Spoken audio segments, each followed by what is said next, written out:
नमस्कार, loud India TV में आपका स्वागत है। आज हमारे सामने एक ऐसा विषय है जिस पर अखिलेंद्र जी से बातचीत करने की ख्वाहिश हो रही है और वो ख्वाहिश है कि जिस तरीके से राजनीति चल रही है देश की, उसमें कौन लोग हैं जो लोगों के सवालों को उठा रहे हैं या नहीं उठा रहे हैं, या सारे ही लोग कुछ इस तरीके से काम कर रहे हैं जिससे लोगों के सवालों का कोई लेना देना है नहीं। अभी अखिलेंद्र जी आपने एक बड़ा पर्चा लिखा है कि उत्तर प्रदेश में जमीन को लेके या विभिन्न तरह के व्यापारों को लेकर के या काम को लेके, नौकरियों को लेकर के जो स्थिति है वो स्थिति का बहुत ही ज्यादा चिंताजनक है। और खासकर आप जो अभी विपक्ष के नाम पर जो लोग घूमते नजर आ रहे हैं, उनके बारे में भी आपने बड़ी चर्चाएं की हैं, लोगों से बातचीत की है। तो मैं चाहता हूं कि आप इस विषय को शुरू करें और ये बताएं कि इस समय जो नौजवानों की स्थिति है, समाज की स्थिति है, या उनकी जो आर्थिक स्थिति है, उस सारी चीज का कोई मतलब आज किसी राजनीतिक दल के पास उसका कोई उत्तर है या नहीं है, उसको किस तरीके से देखा जाए? अखिलेंद्र जी। देखिए, पूरे देश की अर्थव्यवस्था को समझने के लिए हमने एक 20 पेज की सर्वे रिपोर्ट उत्तर प्रदेश की एक बुकलेट के फॉर्म में छापा है। और मैं उत्तर प्रदेश के माध्यम से जो हमारे इकोनॉमी की दिशा है और उसके सामने जो संकट है उसको देश के सामने लाना चाहता हूँ। देश जिस ढंग से इसका आर्थिक संकट बढ़ रहा है, वह जवाब हम कहीं से भी पक्ष और प्रतिपक्ष में नहीं देख रहे। तो हमने यह जो बुकलेट छापी है वह खास एक समय भी है। उत्तर प्रदेश में ग्लोबल समिट की बात हो रही। मैंने उत्तर प्रदेश के ब्यूरोक्रेट्स और उत्तर प्रदेश के मंत्री लोग देश विदेश में घूम रहे हैं और खुद योगी आदित्यनाथ जी चेन्नई और मुंबई और सब जगह की बातें कर रहे हैं और कह रहे हैं कि बहुत बड़ा निवेश उत्तर प्रदेश में होने जा रहा है। तो मैं ये कहना चाहता हूं कि हमारे पास आंकड़ा है कि अभी पिछली बार भी इसी तरह का समिट किया गया था और कहा गया था कि लाखों करोड़ की पूंजी उत्तर प्रदेश में निवेश होने आ रही। तो जो मैंने आंकड़े उठाए और देखे, उसमें 55,000 करोड़ की ही पूंजी उत्तर प्रदेश में निवेश हुई। अभी हो रहा है कि हम 10 लाख के ऊपर जा रहे हैं या 10 लाख तक हम ईएमओ यू एग्रीमेंट करने जा रहे हैं। तो उसके बारे में हमने एक सवाल उठाया है। हमने कहा अभी तक आपके पहले भी इसी तरह के समिट आए थे, समिट हुए थे, लेकिन प्रदेश में कोई पूंजी नहीं आई। आप भी कह रहे हैं कि हम समिट ले आ रहे हैं, और वो समिट की जो पूंजी है वो किस क्षेत्र में आने जा रही है इसका भी अभी तक का कोई स्पष्ट विवरण हमारे पास नहीं है। तो मैंने एक सवाल उठाया है और मैंने कहा है कि अगर आंकड़े उठा के देखे जाएं तो उत्तर प्रदेश में बैंक क्रेडिट और डिपॉजिट अनुपात में भारी अंतर है। माने हम अगर ईस्टर्न यूपी को ध्यान में रखते हुए सर्वे की रिपोर्ट करें तो हमारे यहाँ जितना बैंक में जमा है उसका 40% ही उत्तर प्रदेश पर खर्च हो, मैंने उत्तर प्रदेश में रह जाता है। यहाँ का केवल श्रम ही नहीं भागता मुंबई, गुजरात, चेन्नई, बेंगलोर। यहाँ की पूंजी भी यहाँ से चली जाती।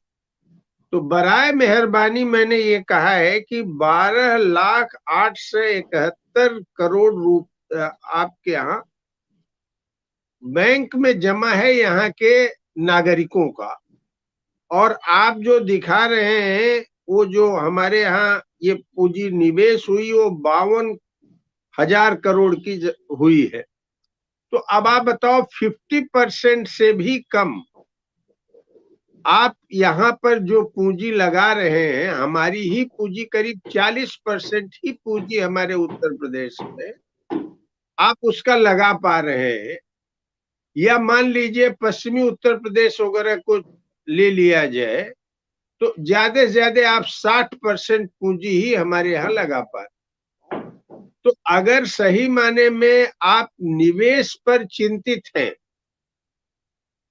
और उत्तर प्रदेश में अगर आप चाहते हैं कि मैन्युफैक्चरिंग सेक्टर डेवलप करे, अगर आप चाहते हैं कि एग्रीकल्चर सेक्टर डेवलप करे, और ये दोनों सेक्टर डेवलप करेंगे तो फिर आपका सर्विस सेक्टर भी बढ़ेगा, क्योंकि सर्विस सेक्टर एक पॉइंट से आगे नहीं बढ़ सकता अगर आपका मैन्युफैक्चरिंग और आपका एग्रीकल्चर सेक्टर नहीं डेवलप होता। तो हमने उत्तर प्रदेश सरकार से और उत्तर प्रदेश सरकार के माध्यम से हमने केंद्र सरकार से भी ये बात की है कि आप लोग जितना खर्च कर रहे हैं, आप लोग ये देखो कि आपके बैंक की जो पूंजी है वो कहाँ किस क्षेत्र में निवेश हो रही है। अगर ये सब निवेश होता तो 10-10 लाख करोड़ रुपए की पूंजी लेकर के बड़े कुछ कारपोरेट घराने या बड़े बिजनेस हाउसेज बाहर नहीं ले, उनको आपको माफ नहीं करना पड़ता।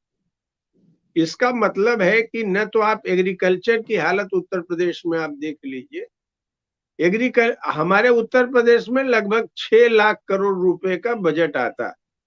उस बजट का मैंने सब सेक्टर वाइज उसका अध्ययन किया, देखा और मैंने इसको समझा, तो महज 16-17 हजार करोड़ रुपए ही आप एग्रीकल्चर पर खर्च कर। अब आप बताइए, जहां अभी भी उत्तर प्रदेश में एवरेज 20%, 20% से ज्यादा लोग शहरों में नहीं है या और थोड़ा बढ़ गया तो 30% से तो ज्यादा कतई नहीं है। आपका का पूरा पॉपुलेशन का बोझ खेती पर है, गांव पर है। आप वहां पूंजी के लिए महज 17 हजार करोड़ रुपए खर्च करते हैं एग्रीकल्चर सेक्टर। अच्छा, आप ये जो 17 हजार करोड़ खर्च कर रहे हैं वह एग्रीकल्चर डिपार्टमेंट में काम करने वालों की सैलरी पर भी चला जाएगा, और उन लोगों के जो पेंशन वगैरह है वो भी वहां से चले जाएंगे। तो हमारे साथियों ने इस पर एक अच्छा वर्क किया, दिनकर कपूर, राजेश सचान, इन लोगों ने एक का पूरा हफ्तों हम लोगों ने बैठ के आंकड़ा और कंपैरेटिव स्टडी किया, और उस स्टडी से ये चीज निकल के आई कि आप जो हमारे बेसिक सेक्टर्स हैं, चाहे एग्रीकल्चर हो, चाहे मैन्युफैक्चरिंग हो, चाहे सोशल सिक्योरिटी में आपका हेल्थ हो, एजुकेशन हो, जो पूंजी को निर्मित कर सकता है उस पर आप खर्च क्यों नहीं कर रहे हैं? ये प्रदेश की जनता को बताने की जगह आप बता रहे हैं कि हम ग्लोबल समिट करके विदेश से बड़ी पूंजी ले आ रहे हैं। अच्छा, अगर उत्तर प्रदेश में देखा जाए तो भाई जो इंफ्रास्ट्रक्चर बनना था, जो सड़कें बननी थी वो बन गई। मसलन जैसे आप दिल्ली से आपने यमुना एक्सप्रेसवे से आगरा जोड़ दिया, आगरा से आपने लखनऊ को जोड़ दिया, बुंदेलखंड आपका बन गया, आपका गंगा एक्सप्रेस, पूर्वांचल एक्सप्रेस, सड़कें तो हमारे देश में, हमारे प्रदेश में बहुत बन गई। अब तो आपकी जो पूंजी है वो प्रोडक्शन के फील्ड में जानी चाहिए। आपके यहाँ उत्तर प्रदेश में बेकारी की हालत ये है कि 6 लाख के लगभग अभी भी बैकलॉग्स है, आप उसको भरिए। जैसे देश में इतना बड़ा बैकलॉग है उसको आप नहीं भर रहे हैं, और आपकी संभावना है। इसके पहले देखिए उत्तर प्रदेश एक नजर के पहले मैंने ग्वालियर में एक पेपर पेश किया था, देश बचाओ में हमने यहाँ के नौकरी के बारे में, रोजगार के बारे में मैंने कहा कि अभी भी अगर सरकार नौकरी देना चाहे, हालांकि इसकी नीतियां तो जानते हैं 90 के बाद रोजगार विहीन विकास का पूरा मॉडल चल रहा है। हमने कहा अभी इसी इंफ्रास्ट्रक्चर को देखा जाए तो लगभग 12 करोड़ नौजवानों को रोजगार दिया जा सकता है। वैसे ही उत्तर प्रदेश में आप कम से कम बैकलॉग भर दे 6 लाख करोड़ और इसके इंफ्रास्ट्रक्चर को ठीक करें तो यहाँ भी करोड़ों आपके लिए यह सृजन हो सकता है रोजगार का। तो जो आम आदमी की मूलभूत स्थिति है उस पर अर्थव्यवस्था को ठीक करने की जगह आप जो भी पैसा खर्च कर रहे हैं वह पैसा आम आदमी की आमदनी भी नहीं बढ़ा पा रहा। जैसे हमने कहा कि हमारे यहाँ पर कैपिटा इनकम बहुत कम है, 5,000 रुपए अगर मान लीजिए मंथली है, तो इसमें क्या आदमी खाएगा, कैसे उसका जीवन चलेगा। हमने कहा पर कैपिटा इनकम में कम से कम जो आपने एक कॉन्ट्रैक्ट सिस्टम, यहाँ तक कि विश्वविद्यालय में भी जो टीचर हैं उच्च शिक्षण संस्थाओं में भी वो कॉन्ट्रैक्ट पर काम कर रहे हैं, फैक्ट्रीज में काम कर रहे हैं। तो मैंने कहा कि और यहाँ करीब देखिए एक बहुत बड़ा विमेन पावर जो आंगनबाड़ी है, आशा कार्यकर्त्री है, एक बहुत बड़ा विमेन पावर है जिनको 5,000 किसी को 3,000 आप यही देते हैं।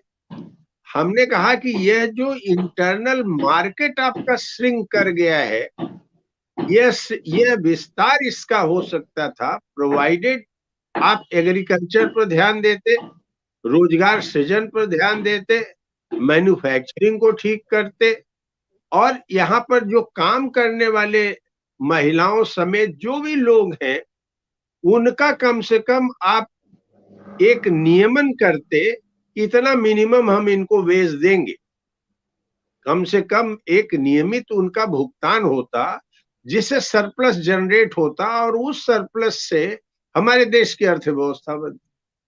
तो आप प्रदेश को हालत ये हो गई है कि इन प्रश्नों पर टच करने की जगह केवल एक ड्रम बजा रहे हैं कि हम ग्लोबल समिट करने जा रहे हैं। दूसरी तरफ देखिए बड़ी खबरें आने लगी, गन्ना किसानों के भुगतान की ही समस्या नहीं है, खरीद की भी समस्या है। भाई हमारे यहाँ अगर ये लोग खरीदें और सही मायने में भुगतान करें, उत्तर प्रदेश में गन्ना केवल आपके पश्चिमी उत्तर प्रदेश या इधर कुछ ही जिलों में नहीं रहेगा। गन्ना का उत्पादन कभी हमको बचपन में याद है बड़े पैमाने पर इन इलाकों में भी होता था, तो जो था ही जौनपुर जैसे जिलों में भी हमने देखा कि उस समय गन्ना मिलें थी। तो ये गन्ना उत्पादन के ऊपर आप इतना बड़ा रिस्ट्रिक्शन लगाए हैं। रोज हम सुनते हैं कि इससे अब हम पेट्रोल की क्राइसिस हल कर लेंगे, इसकी क्राइसिस हल कर लेंगे। तो मैं ये कहना चाहता हूं कि भाई एक तो गन्ना का सवाल है, ऐसे ही गेहूं और चावल का सवाल है। गेहूं की भी खरीद आप मिल वालों के यहाँ किसान लेके जाता है, कोऑपरेटिव बना के जाता है। मिल वालों के पास 5-5 दिन, हमने अभी सर्वे किया चंदौली में, 5-5 दिन उनके ट्रैक्टर खड़े रहते हैं, उसकी खरीद नहीं होती। तो आप अभी अभी आप देखिए जो अभी सब्जियां आई हैं, आप जान के ताज्जुब करिएगा, पूरे सोनभद्र, मिर्जापुर, चंदौली बेल्ट में टमाटर खेत में सड़ गए। 50-50 नए पैसे किलो यहाँ पर टमाटर बिके हैं और अब वो अगर ले जाए तो उसका ट्रांसपोर्ट का ही इतना बड़ा खर्चा है।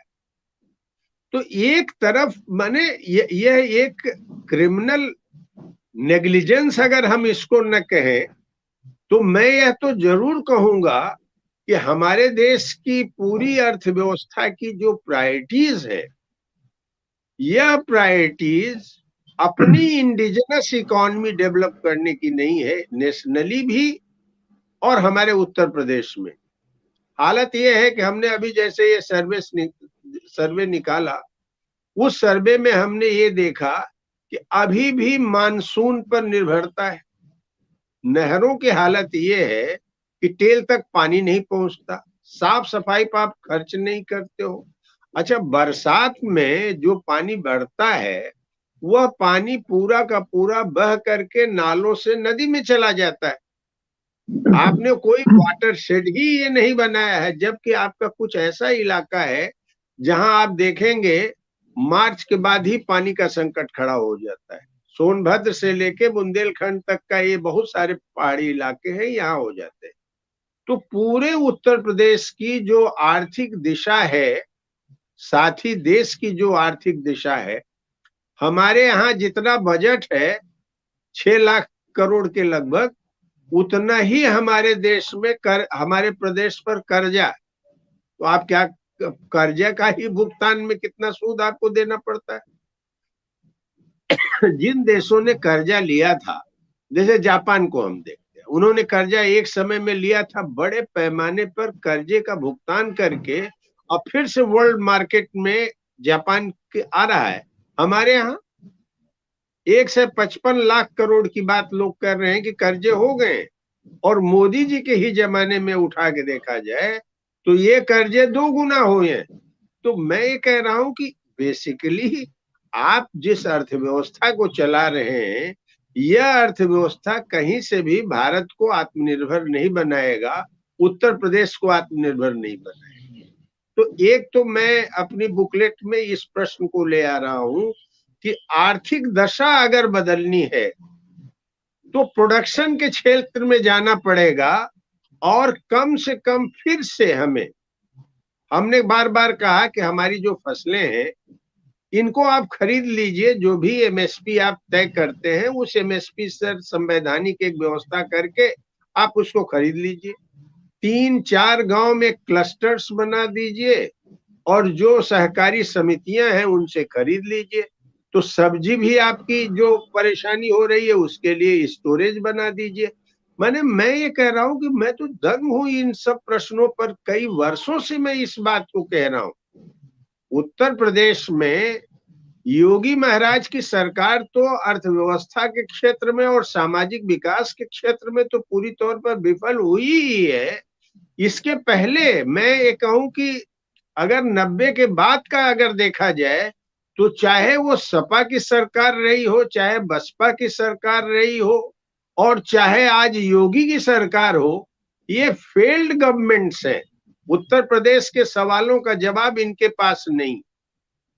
तो चाहे वो रोजगार का प्रश्न हो, चाहे खेती का प्रश्न हो, चाहे मैन्युफैक्चरिंग का, जैसे मैंने नोट किया इसमें कि भाई पूरे देश में उत्तर प्रदेश एक ऐसा जिला है जहां मैंने 75 जिले का सर्वे किया, हर जिले में हमारे कुटीर उद्योग थे। कहीं ताला उद्योग, कहीं जूता उद्योग, कोई भी ऐसा जिला हमको नहीं मिला जहां हमारे पास कोई न कोई उद्योग न रहे हो। इसका एक पूरा का पूरा जाल बिछा हुआ था, और आज सब के सब उद्योग, आपकी बनारसी साड़ी बुनकरी से लेके आगरा से लेकर के जितना कुछ है वो सब तबाह हो जा रहा है। तो भाई किस बात के लिए गवर्नमेंट बजट पेश करती, और इस पर कोई बहस भी नहीं होती। बहसों का और दूसरा जो सवाल है मैंने इस पूरी पुस्तिका में उठाया है, यही हालत देश भर की अर्थव्यवस्था के सामने। मैंने उसका भी अध्ययन किया है, जल्दी ही मैं भी उस पर भी एक पुस्तिका निकालूंगा कि भाई प्रायोरिटीज क्या है गवर्नमेंट का। 90 के बाद आपने जो डेवलपमेंट किए हैं, प्रदेशों का आप देख लीजिए, देश का देख लीजिए। हमने बार बार कहा कि ये बताओ, हमारे देश की अर्थव्यवस्था, हम तकनीक के विरोधी नहीं है, लेकिन हमें श्रम आधारित तकनीक विकसित करने में क्या दिक्कत है भाई। हम कोई अमेरिका या यूरोप के गुलाम हैं कि वो कहे नहीं श्रम आधारित तकनीक आप नहीं विकसित कर सकते। हम यहाँ क्यों नहीं पूंजी लगा सकते। हम पूंजी बाहर पर मंगाने पर जितना जोर देते हैं वो अपने बाजार से अंदर से क्यों नहीं पैदा कर सकते। अपनी अर्थव्यवस्था को ठीक करके क्यों नहीं पैदा कर सकते। ये ऐसे कुछ प्रश्न हैं जिन प्रश्नों पर मैं ये चाहता हूं कि इस प्रदेश में जो सभी लोग इस पर जुड़ सके वो इस पर जुड़े, और यह प्रश्न एक बहुत बड़ा, एक अगर प्रदेश खड़ा हो जाए आर्थिक, राजनीतिक, सामाजिक प्रश्नों पर, तो यह देश को एक नई दिशा भी दे सकता है। यह मैं इस संदर्भ में कह रहा हूं। एक दूसरी बात भी मैं ये कहना चाहता हूं, यहाँ जो राजनीतिक संगठन है, हर संगठनों में आप देखिएगा कि एक कोई सामूहिकता की संस्कृति ही नहीं है। सामूहिकता की संस्कृति नाम की चीज नहीं है। जो आरएसएस का एक सिद्धांत है ना, कि एक नेता के पीछे पूरे उसको गोलबंद कर देने का, उस पूरे गोलबंदी को अगर आप देखें तो मैंने इसमें देखा है, किसी भी पार्टी के पास कोई भी इन प्रश्नों पर, लोकतंत्र के प्रश्न पर, बराबर मैं देख रहा हूं योगी के जमाने में तो चरम पर हम पहुंच ही गए, लेकिन जो हमारा डेमोक्रेटिक स्पेस था आंदोलन करने का, अपनी बात रखने का, वो धीरे धीरे धीरे यहाँ खत्म हो गया। और जो जितने भी दल हैं, उन दलों की अगर आप पूरी स्थिति को उठा के देखें तो उन दलों में एक ही कल्चर है, एक नेता का अधिनायक तंत्र चल रहा है। मैं सभी दलों को बराबर नहीं कर रहा हूं, लेकिन भाई यह तो ये एक नेता का की अनुवर्तिता का जो संस्कार है और संस्कृति है, यह तो आरएसएस की है। इसको अन्य विपक्षी दल क्यों कर रहे हैं? भाई आपके यहाँ तो सामूहिकता होनी चाहिए, संगठन होना चाहिए, डेमोक्रेसी होना चाहिए। मैं इस बात को ये कहते हुए खत्म करना चाहता हूं कि डेमोक्रेसी का प्रश्न महज कुछ स्ट्रक्चर बनाने का नहीं है। लोग ये समझते हैं अगर आप अपने नागरिकों को डेमोक्रेसी दीजिएगा तो उस सूबे में लोगों की एक्टिविटी और प्रोडक्टिविटी कई हजार गुना ज्यादा बढ़ जाएगा। डेमोक्रेसी का मतलब है लोगों की पहलकदमी खोलना, और अगर आप डेमोक्रेसी ही खत्म कर देते हैं, हर चीज को डंडे से डील करते हैं, ठोक दो से डील करते हैं, तो लोगों की पहलकदमी ही खत्म हो जाएगी। तीसरी बात कह के मैं खत्म करूंगा। तीसरी बात, देखिए यहाँ उत्तर प्रदेश में अभी चुनाव टाल दिया गया, बड़ी चर्चा हो रही है कि अब वो ये योगी सरकार ने चुनाव को टाला है, और जाहिरा तौर पर योगी सरकार को कोई डेमोक्रेसी में यकीन नहीं है। अगर ये पूरा सर्वे करा के किए होते तो आज हमारे यहाँ नगर निकायों का चुनाव हो जाता, नहीं किया। लेकिन सामाजिक जो प्रश्न है यहाँ, दो बड़ा प्रश्न है, इस पर कोई दल नहीं बोलता। आपको जान के ताज्जुब होगा कि हमारे यहाँ आदिवासियों की संख्या बहुत कम है, और जो आदिवासी हैं उसमें कोल एक बहुत बड़ी आबादी है, करीब 7.5-8 लाख उसकी आबादी। लेकिन कोलों को अभी तक अनुसूचित जनजाति की सूची में रखा ही नहीं गया है। अब इसको मैं देखता हूं कोई भी राजनीतिक दल नहीं उठाता। दूसरा मैं कहता हूं कि भाई सामाजिक न्याय पर बहुत सारे लोग बोलते हैं, लेकिन सामाजिक न्याय पर यह क्यों नहीं ध्यान दिया जाता कि जो मोस्ट बैकवर्ड कास्ट है उत्तर प्रदेश में, अति पिछड़ी जाती है, जिस पर कुछ लोग बार्गेन करते हैं, इस पार्टी से उस पार्टी, उस पार्टी से इस पार्टी। अगर बिहार में कर्पूरी ठाकुर के जमाने से ही एनेक्सचर 1-2 बना करके इन प्रश्नों को हल किया गया, महिलाओं के रिजर्वेशन का प्रश्न हल किया गया, तो उत्तर प्रदेश में कम से कम 2 समुदाय ऐसे हैं, एक अति पिछड़ा समुदाय है और एक आदिवासी समुदाय है। उनका कम से कम सामाजिक प्रतिनिधित्व और उनके मौलिक अधिकारों को रिस्टोर करना चाहिए कि नहीं उत्तर प्रदेश में चाहिए, यह किसी भी सामाजिक न्याय के आदमी के पास ही नहीं है। तो मैं इसलिए कहना चाहता हूं कि यह जो उत्तर प्रदेश है जिस दिशा में बढ़ रहा है, यह एक हालत एक समय ऐसी आ जाएगी कि यह कर्ज के नीचे डूब जाएगा और खाली वो दिया जला के बड़ी बड़ी दिवाली और बड़े बड़े मंदिर की बात करेगा। तो खाली पेट विवेकानंद ने भी कहा कि भजन नहीं होता है। आप अगर अपने देश को भौतिक रूप से समृद्ध नहीं करेंगे तो आध्यात्मिक ज्ञान भी नहीं होगा। नहीं देख रहे हैं कि तुलसीदास के सवाल पर कैसी बहसें हो रही हैं। माने एक साहित्यिक एक वैचारिकी का क्या अंतर विरोध है। इन अंतर विरोधों को कोई नहीं देखता है। तो मैं ये कह रहा हूं कि यहाँ जो हमारा विपक्ष है, विपक्ष की और सरकार की जो पूरी समझ है, वह बुनियादी प्रश्नों पर केंद्रित करने की जगह अनावश्यक अन्य प्रश्नों पर केंद्रित करके बहसों को चला रही है। और विदेश पर निर्भरता, ग्लोबल कैपिटल पर निर्भरता इनकी निरंतर बढ़ती जा रही है। और आने वाले दिनों में बेकारी से लेके इन प्रश्नों को कैसे हल करेंगे, इसके बारे में कुछ स्पष्ट नहीं। अखिलेश जी, मैं जो प्रश्न बार बार पूछना चाह रहा था और आपकी पूरी चर्चा में वो सवाल अनुत्तरित हैं, वो ये कि आप खुद एक ऐसे राजनीतिक परिवेश से आते हैं जहां पर इन सवालों को सबसे महत्वपूर्ण माना गया है, जिन सवालों को आपने उठाया और जिनका जिक्र किया। उत्तर प्रदेश में खासकर राजनीति के वो सारे साथी आपके या वो सारे संगठन इन सवालों को क्यों नहीं उसके ऊपर अपना नजरिया स्पष्ट कर पाते, या दूसरी भाषा में कहें कि वो क्यों नहीं इन सवालों को समझ पाते और इसके लिए कोई संघर्ष करते हैं।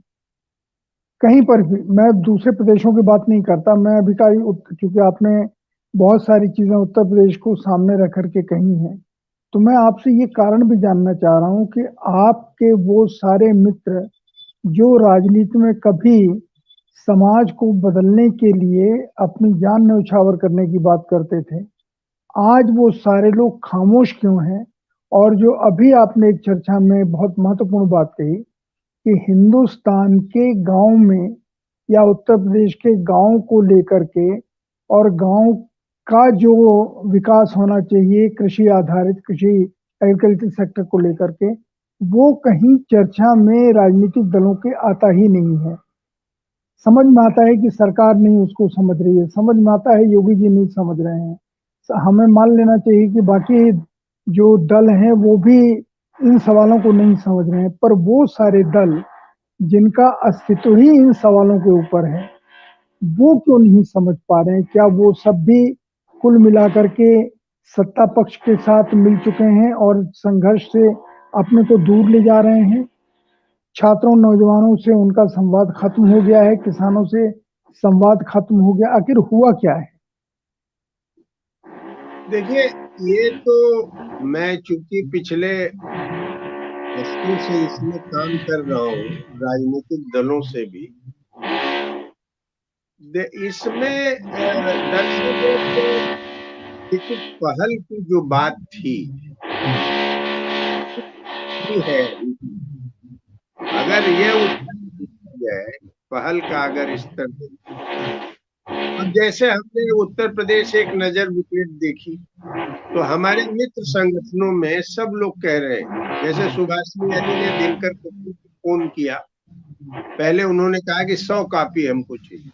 मैंने इसको प्रकाश करात से लेकर के सबके पास भेजा था और समाजवादियों के पास भी भेजा था, तो सब लोगों ने इस पुस्तक को सराहा है। अभी मैंने जैसे समाजवादी खेमे की बात है, और सीपीआई के सेक्रेटरी और उनके कार्यकारिणी समिति के लोगों ने दिनकर को फोन करके 5 कॉपी मंगाई। देख रहे हैं कि इसकी डिमांड बढ़ गई। तो मैं बेसिकली, हमारे यहाँ देखिए बहुत बड़ी बात यह है कि हम राजनीतिक अर्थशास्त्र पर कम बहस करते हैं, सामाजिक सांस्कृतिक प्रश्नों पर हम ज्यादा बहस करते हैं। माने कि जय सिया राम होना चाहिए कि जय श्री राम होना चाहिए, कौन तपस्वी है, कौन पुजारी है, मैंने बहुत सारे रेटरिक्स हमारे यहाँ चलते हैं। आप भूख देख लीजिए, जब कोई आदमी यह कहता है, जैसे राहुल गांधी अपनी यात्रा में बात उठा दी है कि साहब एग्रीकल्चर को ठीक करना होगा, मैन्युफैक्चरिंग को ठीक करना होगा, यूनिवर्सिटी जब कुछ नहीं कर रही हैं, यहाँ खाली लोग डॉक्टर इंजीनियर बन रहे। तो मैंने देखा कि इसकी एक अपील हुई, तो नेशनल लेवल पर कोई प्रभावशाली समूह, राजनीतिक दल इन प्रश्नों को नहीं उठाता। यह बात सही है कि जिसको भूमंडलीकरण लोग कहते हैं, वो तो भूमंडलीकरण ही रहा है। भाई बाजार के लिए आपके राज्य को कब्जा कर लिया और समाज एकदम संकुचित हो गया, सीमित हो गया। राज्य हो गया पूरा का पूरा बाजार का, और बाजार के निर्देशन में राज्य चलने लगा, विदेशी पूंजी का निर्देशन होने लगा। अब इस पर कोई बहस नहीं करता। बहस करेगा कैसे? विकास के प्रश्न को देखिए। अब जैसे अडानी कह रहे हैं कि साहब ये मुझे कहा जा रहा है कि आप इतनी बड़ी पूंजी कैसे बना लिए। तो भाई हम तो फेयर डीलिंग करते हैं। अब तो हम इंडिया के ही बैंकों से नहीं लेते, हम तो अब ग्लोबल मार्केट से ले आते हैं पूंजी, और हम सबसे उन प्रश्नों पर आगे रहते हैं। केवल मोदी ही नहीं, अगर आप उठा के देख लीजिए तो राजस्थान में भी और केरल में भी वाम मोर्चे की सरकार भी हमको आमंत्रित करती है। यह जब वो लॉजिक ले आते हैं, इसका जवाब तैयार करने के लिए कोई यह नहीं पूछता, कोई एंकर भी नहीं पूछता कि भाई अभी जैसे तुम गए छत्तीसगढ़ में, एक बहुत बड़ा प्रोजेक्ट तुमने इलेक्ट्रिसिटी का शुरू किया है, वह पूरा का पूरा मुफ्त टाइप का लेकर के, हमारा कोयले से लेकर के, जमीन से लेकर के जो बिजली पैदा करोगे वह बिजली बांग्लादेश में जाएगी, झारखंड के एक आदमी को नहीं आएगा। तो तुम्हारी ये पूंजी जो दिन रात बढ़ी है, ये पूंजी दरअसल आई कैसे? तुम्हारे लिए अगर रूल्स रेगुलेशंस नहीं बनाए गए, नहीं तोड़े गए, तो इतनी बड़ी पूंजी कहां से आ गई? तो मैं ये देख रहा हूं कि लोग टच करते हैं, टच कर देंगे कि अदानी अंबानी, फिर कुछ लोग कहते हैं पहले टाटा बिरला का नारा चलता था, अंबानी अडानी चल रहा है। अंबानी और अडानी की पॉलिटिकल इकोनॉमी क्या है? उन्होंने प्रोडक्शन के क्षेत्र में क्या किया है? वर्ल्ड मार्केट में एक्सपोर्ट बढ़ाने में क्या किया है? फॉरेन एक्सचेंज को डेवलप करने के लिए क्या किया है? इन प्रश्नों पर आप देखिए राजनीतिक विमर्श राजनीतिक दलों में नहीं है। इस पर अच्छा एक थ्योरेटिकल आर्टिकल्स आते हैं, कुछ लोग अभी भी लिखते हैं, काम करते हैं, लेकिन अगर आप इसकी पूरी इकोनॉमी की बात कीजिए कि कोई मास कैसे एजुकेट होगी। जैसे आपने अभी तक अंबानी अंबानी अदानी अदानी करते रहे, और अदानी ने एक इंटरव्यू से कह दिया कि साहब हम गुजरात में ही थोड़ा खर्च कर रहे हैं, हम तो देखिए जहां केरल में भी खर्च कर रहे हैं और राजस्थान में भी खर्च कर रहे हैं। और तब राहुल गांधी को तो इन प्रश्नों पर विचार करना होगा, क्योंकि अन्य लोग तो अब तो इकोनॉमी वगैरह पर बात ही नहीं करते। हमारे उत्तर प्रदेश में मायावती जी को और अखिलेश को, अखिलेश एक समाजवादी थे, एक समाजवादी बुद्धिजीवी से मैं कह रहा था कि भाई ये भी तो आदमी यही कहता है कि ये एक्सप्रेसवे हमने बनाया था, ये एक्सप्रेसवे हम ही ने बना दिया। मैंने वो सबसे बड़ा चैंपियन है एक्सप्रेसवे बनाने का, लेकिन खेती किसानी के बारे में उसकी चर्चा नहीं होती, रोजगार में वो कंपैरिजन नहीं करता। तो जिन लोगों से, जिन समाजवादियों से अपेक्षा थी, वो ज्यादा से ज्यादा अगर समझ में आ गया है तो एक सामाजिक न्याय के नाम पर बहस। सामाजिक न्याय का मुद्दा बहुत जरूरी है, लेकिन सामाजिक न्याय किसी तरह से एन केन प्रकार सत्ता हासिल कर ले और इसके इर्द गिर्द पूरा का पूरा ताना बाना करें, तो उसकी तो एक सीमा है। तो मैंने ये देखा है, मैं इधर 2 सालों से इस दिशा में काम कर रहा हूँ, नागरिक समाज में भी और राजनीतिक व्यक्तियों से भी, एक राष्ट्रीय स्तर पर भी समूह बनाने के लिए। और ये जो बुकलेट हमने उत्तर प्रदेश में निकाली है, इसके लिए भी उत्तर प्रदेश की आर्थिक दशा बदलने के लिए, दिशा बदलने के लिए एक राजनीतिक प्रयास करें, और जनता का रिस्पांस है। जैसे मैं बता रहा हूं कि उत्तर प्रदेश एक नजर हमने अभी ये छापी है, इतनी ज्यादा जो ऊपरी सर्किल है जहां तक पहुंचा है, इसको लोगों ने सराहा है, इसको लोगों ने स्वीकार। ऐसे ही नेशनल लेवल पर अरुण कुमार की जो रिपोर्ट है, जिसको लेकर के रोजगार को एम्प्लॉयमेंट, हमने right to employment, fundamental right हो, इसको लेके 7 फरवरी को गांधी पीस फाउंडेशन में जो बैठक बुलाई है, तमिलनाडु से लेकर के बिहार तक के लोग, जितने मूवमेंट के लड़के हैं, उनके प्रतिनिधियों का, क्योंकि बहुत बड़ा खर्चा मैं नहीं बियर कर सकता, उनके प्रतिनिधियों की एक बैठक 7 फरवरी को अभी हमने देखा है।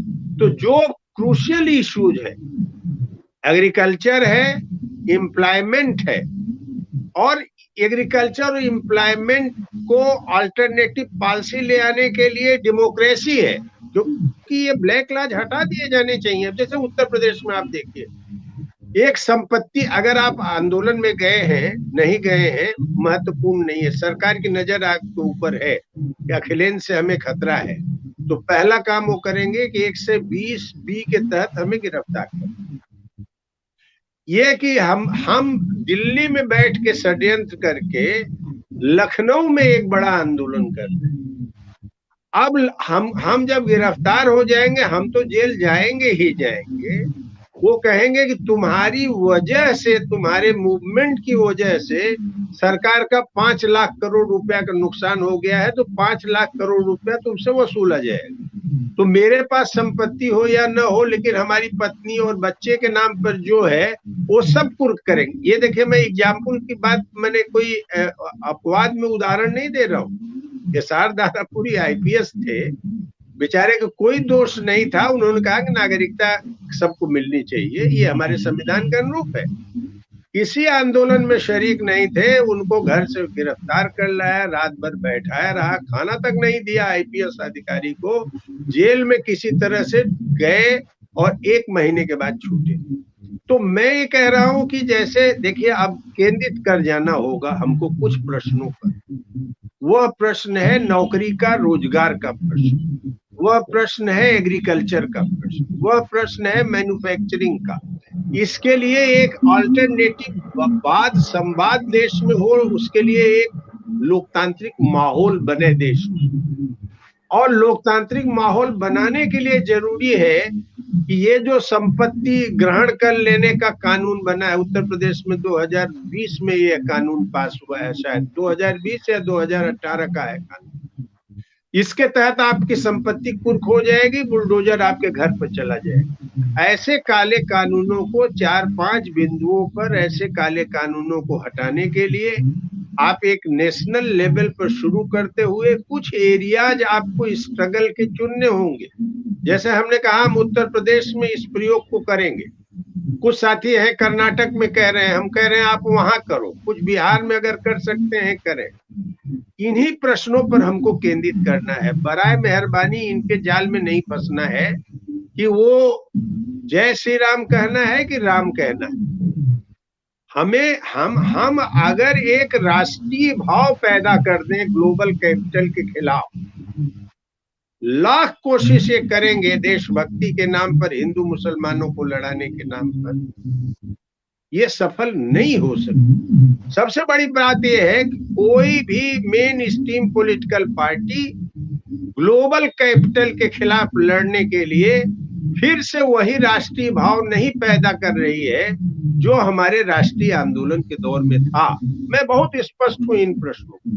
तो मैं ये कह रहा हूं कि इस पर काम नहीं हुआ है, लेकिन एक अच्छी बात है कि हमारी बात, आपकी बात, लोगों की बात जो इसकी कर रहे हैं, लोग उसको सुन रहे हैं। तो मैं इसलिए कह रहा हूं, एक बात मैं और आपसे जोड़ देना चाहता हूं। मेरा विनम्र निवेदन है साथियों से, और खास तौर पर विन लोगों को जो नस्ली और वर्णीय श्रेष्ठता के खिलाफ लड़ना चाहते हैं, पूंजी और हिंदुत्व के गठजोड़ को समझें, उनके ट्रैप में मत फंसे। क्योंकि डॉक्टर अंबेडकर की एकांगी व्याख्या मत कीजिए। मैं अभी पढ़ रहा था, एक साथी ने भी हमको भेजा, डॉक्टर अंबेडकर ने केवल मनुवाद या ब्राह्मणवाद पर ही नहीं लिखा। डॉक्टर अंबेडकर ने लिखा कि हमारे यहाँ जो ब्रह्मवाद और उपनिवेश और जो हमारे उपनिषदों की व्याख्या है, वह व्याख्या दुनिया में जनतंत्र का सबसे प्रस्थान बिंदु, जनतंत्र की यह जननी है। माने लोग कहते हैं ना कि डॉक्टर अंबेडकर फ्रेंच रिवॉल्यूशन से ले आए, यहां से ले आए, वहां से ले आए। तो मैंने कहा डॉक्टर अंबेडकर ने जो भारतीय समाज और संस्कृति की धरोहर है, उसके भी बहुत बड़े प्रवक्ता थे, और जो मानवता विरोध में था, उस मानवता विरोध पर उनका चोट भी था। जैसे हम कह रहे हैं कि कबीर और रविदास को आप मिला नहीं, कबीर और रविदास को तुलसीदास से न मिलाई, लेकिन तुलसीदास को यह कह दीजिए, ये जो सामाजिक न्याय की, लोहिया ने ऐसा कहा, मैंने लोहिया को बहुत पढ़ा है।